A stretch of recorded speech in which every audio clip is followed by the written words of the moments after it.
Բարելույս բոլորին, այսօր ամսի 18-ն է հունիսի եւ եկեք հասկանանք, թե ինչա մեզ սպասվում այսօր։ Տեսեք, շուկան դեռևս ինքը sideways, այսինքն ոչ վերև, ոչ ներքև է շաբաթական կտրվածքով, օրական կտրվածքով այստեղ մի հատ հետաքրքիր բան է տեղի ունեցել, տեսեք, մոմեր ունեինք 1, 2, 3, 4, որ դեպի վերև էր բարձրանում, չէ՞։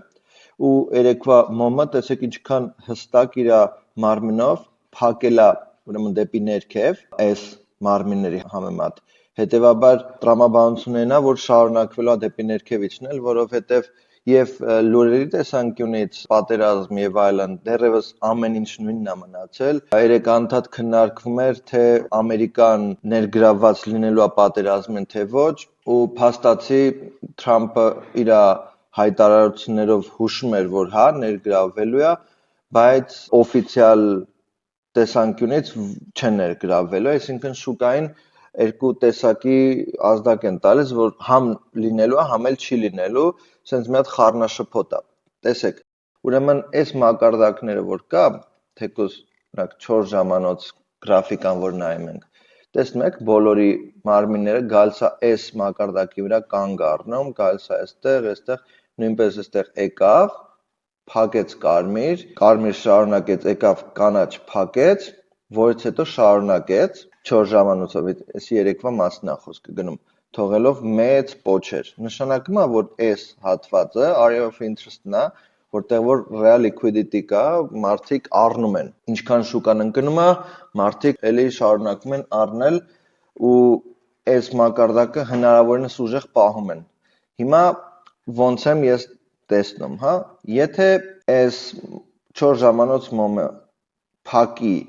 մոտավորապես այստեղ իր մարմինով հստակ, որ ուզում է շարունակի, հավանաբար ընկնելու է, բայց տեսեք, այսօր նույնպես լուրեր ունենք, որը որ շատ կարևոր է, արդեն տեղյակ կլինեք, որ ժամը 4:30 unemployment claims ունենք, որից հետո արդեն ժամը 10-ին շատ լուրջ լուր ունենք, Ֆեդերալի ռեզերվի interest rate իջացնելու են, թե նույնն են պահպանելու։ Տեսեք, այստեղ խնդիրը որն է։ Թրամփը ամեն ձև ուզում է, որ իջացվի։ Ֆեդերալի ռեզերվը ամեն ձև փորձում է, որ չիջացնի։ Նույնիսկ BlackRock fund manager-ի գլխավորներից մեկը tweet էր արել, որ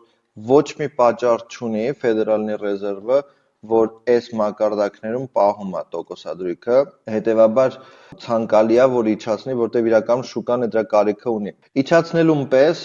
շուկան ավելի թեթև կաշխատի, որովհետև տոկոսադրույքները քիչ կլինեն ու նաև կրիպտոյի տեսանկյունից, ուրեմն Bitcoin-ով ու մնացած altcoin-ները բարձրանալու են, որովհետև բոլորը, անխտիր բոլորը, սկսած Թրամփից սպասում են, որ սա իջնի ու altcoin-ները Bitcoin-ի հետ միասին բարձրանալու է։ Դրա համար այսօր մի քիչ անորոշ օր է, երեք անորոշ էր, այսօր շատ ավելի անորոշ է, որովհետև անհասկանալի է շուկան ու կարա բարձրանա, որովհետև մարդիկ սպասում են, որ տեղի կունենա, այսինքն միջև նորությունը տեղի ունենալը մարդիկ սկսում են առնել, հենց որ նորությունը տեղի է ունենում, եթե անփոփոխ է մնում, սկսելու է ընկնել։ Եթե փոփոխվեց դեպի վերև, կարծում եմ արդեն նոր all-time high-եր կտեսնենք, չգիտեմ, 115,000 միգուցե եւ ավելի։ Ոչ այդքան կարճաժամկետ, բայց մեկ ամսվա կտրվածքով կարծում եմ կտեսնենք, որովհետև նույնիսկ տեսեք ամսական գրաֆիկան, որ նայում ենք, ինքը նույնպես մոմի դիրքը եւ կառուցվածքը հուշում է շարունակություն։ Թե ինչ տեղի կունենա մի քանի ժամից, կոնկրետ 11 ժամից կպարզենք։ Մնացածը զուտ պետքա զգույշ լինենք ու փորձենք հեռու մնանք թրեյդինգից, եթե նույնիսկ թրեյդ ուզում ենք անենք, ապա